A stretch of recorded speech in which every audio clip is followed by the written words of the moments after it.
waggoota shanan kana keessatti sirba kan keetiin mana hidhaa keessatti dabarsaa ture.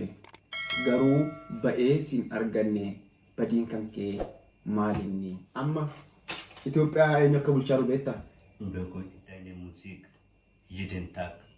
Ich singe alleine. Und jetzt ich rausgekommen und du bist. Nama kabajaa qabu turedha. Asiin jechuu barbaadetani. Daa'imummaa qabu. Jaanu argiteen beenne qabatanii billaan mana murtii dhaabbatee se'e. Billaa kana ijumaa hin argine yoo harrayoon Oromoo kijibee Waaqayyoo kijibuu hin danda'u beekte. Wanni asirratti qabu barbaadu abbaan alangaa sun waggaa 13 kan inni sirratti gaafate erga ragaa sagalee ragaa kana dhaggeeffatee ka'etu immoo osoo sagalee ragaa kana dhaggeeffatee manni murtii si erge sana irratti ijoolleen Oromoo nama 5 kan ragaa sirratti ba'uuf firdi beetiin kana ciiftaa qullaa kaameraan bijiraa gubbaa kana jechuudha.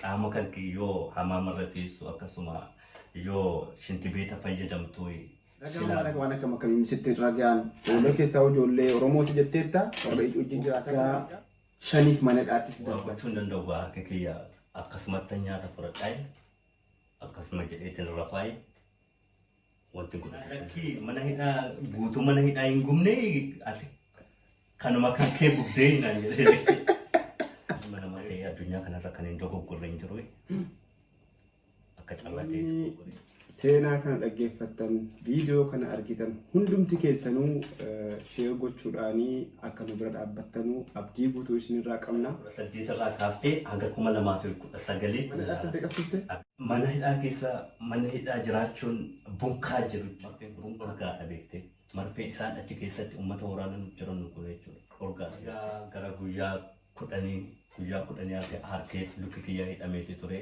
Garuu guyyaa 10 booda kan lukaan irraa hiikamee kanuma harkaa qufattaa ji'a tokko taa'e kan harkaa. Guyyaa kaleessaatti jaallan akka jirutti beekamu jaamu. Daa'ima kiyyaa wal qunnamuu hin danda'u.